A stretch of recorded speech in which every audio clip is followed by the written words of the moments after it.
Weather advisory was just issued for Springfield, Lincoln. That's in this listening area here.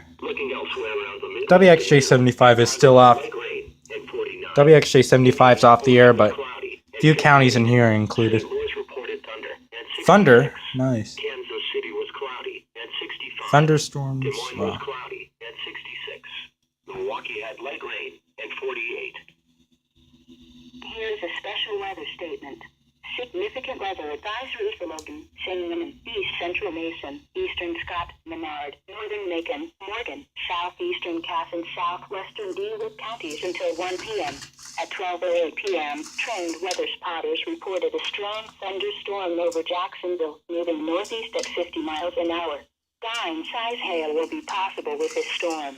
Locations impacted include Springfield, Decatur, Jacksonville, Lincoln, Chatham, Alexander, Sherman, Rochester, Forsyth, Riverton, Petersburg, Athens, Naroa, Atlanta, Mount Pulaski, Williamsville, New Berlin, Ashland, Waverly, and Warrensburg. This includes the following highways: Interstate 155 between mile markers 0 and 9. Interstate 55 between mile markers 87 and 139. Interstate 72 between mile markers 54 and 127, and between mile markers 138 and 141, and near mile marker 150. Frequent cloud to ground lightning. Frequent lightning. With this storm. Lightning can strike 15 miles away from a thunderstorm. There's no lightning out there. Shelter inside a building or vehicle. And now a discussion.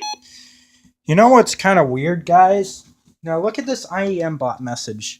It said significant weather advisory, and look, it includes Tazewell, but it was not issued for Tazewell. See? It was issued for Tazewell County, but it was not included in the significant weather advisory. That is extremely weird.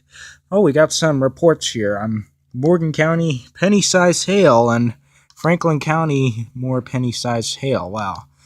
We're probably going to get an EAS here very soon if this storm intensifies, because it said dime-sized hail, and then it just went to penny size. Okay, guys. Thanks for watching.